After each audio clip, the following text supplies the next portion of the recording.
Mobil sedan tanpa plat nomor polisi ini merupakan barang bukti yang disita oleh Satuan Reskrim Polresta Bandar Lampung dari seorang perampok.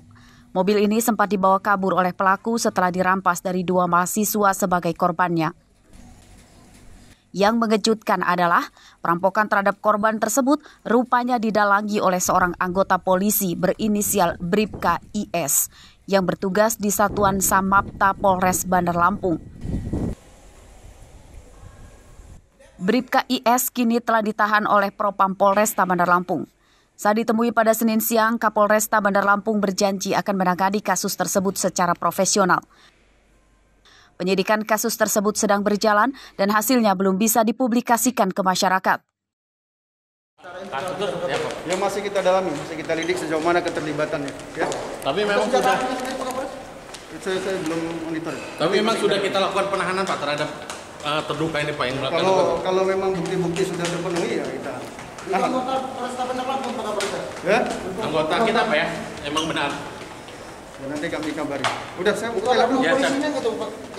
Sipil apa Kapolres? Perampokan terhadap 2 mahasiswa tersebut terjadi di sekitaran lapangan Saburai, Kecamatan Enggal, Bandar Lampung pada Sabtu malam lalu. Pelaku berjumlah 4 orang. Mereka menganiaya dan merampas mobil serta 2 ponsel korban. Kuat dugaan 3 pelaku lain yang masih buron merupakan warga sipil. Robi Laste melaporkan dari Bandar Lampung.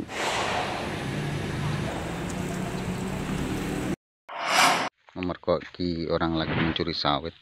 Petani sawit di Desa Rejomulyo, Kecamatan Weserdang, Kabupaten Mesuji resah dengan kejahatan pencurian buah sawit di kebun mereka. Yang punya ini. Seperti yang terjadi pada Senin siang, sejumlah petani menemukan buah sawit sudah tercecer di pinggir jalan dan kebun mereka. Kuat dugaan buah sawit ini sisa dari barang curian yang tidak terangkut oleh para pelaku. Menurut para petaninya, pencurian buah sawit dari pohonnya marak terjadi. Para korban selama ini mengaku tidak melapor ke polisi sebab belum memiliki bukti kuat untuk mengetahui identitas pelakunya. Kita sebagai masyarakat sebenarnya ingin melapor, tapi kan selama ini nggak ada bukti yang kuat gitu loh. Identitasnya juga kan kita sebagai petani juga belum tahu siapa pelakunya. Jadi sampai selama ini para pelaku itu belum pernah diketahui Mas itu Pak? Belum. Cuman tahu-taunya kalau pas setiap putaran panen itu sudah sawit udah dipanen duluan sama para pencuri. Pencurian buah sawit dari pohonnya ini diduga dilakukan para pelaku saat malam hari. Pencurian biasanya baru diketahui saat pagi harinya, saat petani akan panen. Namun buah sawit yang akan dipanen telah hilang. Warga meminta kepada polisi untuk memberantas pencuri sawit di Kecamatan Weserdang, Mesuji, sebab telah meresahkan. Mustaqim melaporkan dari Mesuji.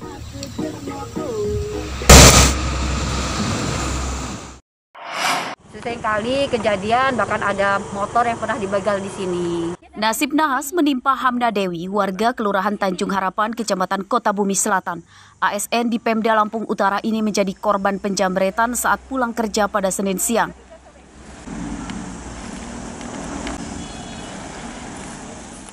Tas korban dirampas saat ia berjalan kaki di sebuah jalan sepi usai turun dari angkot dan hendak menuju rumah. Akibatnya korban mengalami syok dan harus kehilangan ponsel, uang, serta barang berharga lain di dalam tas. Dari angkot saya turun jalan kaki. Nah sampai posisi sini memang saya dengar ada motor. Jadi ada motor itu langsung ngerampas ini tas posisi sebelah kanan. Kirain teman bercanda, ternyata lurus sampai situ. Nah setelah saya lihat dia bukan teman, bukan apa-apa, saya jerit, tolong, jambret. Sampai atas itu baru tetangga saya keluar. Berapa orang Bu? 1 orang, pakai helm. Kasus penjamretan tersebut ditangani Kepolisian Sektor Kota Bumi Selatan. Korban meminta kepada polisi agar pelaku yang berjumlah 2 orang itu dapat segera ditangkap.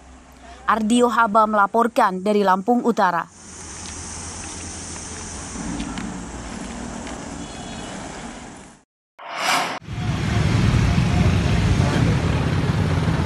Para pedagang pasar Semep yang berada di wilayah Kecamatan Tanjung Karang Pusat, Bandar Lampung resah karena adanya surat edaran dari Dinas Perdagangan Bandar Lampung. Surat edaran itu meminta para pedagang pindah dari tempat penampungan sementara ke lokasi Pasar Smep. Padahal saat disambagi pada Senin pagi, kondisi bangunan Pasar Smep belum sepenuhnya jadi. Fasilitas pendukung yang sangat penting seperti air dan listrik juga belum terpasang. Saat dikonfirmasi ke ruangannya, Kepala Dinas Perdagangan Bandar Lampung Wilson Faisal berjanji secepatnya akan menyelesaikan kekurangan fasilitas itu. Sebagaimana arahan pimpinan, itu akan kita lengkapi terutama air dan listrik itu segera bersamaan dengan ketika teman-teman pedagang sudah mengisi kios dan lapaknya.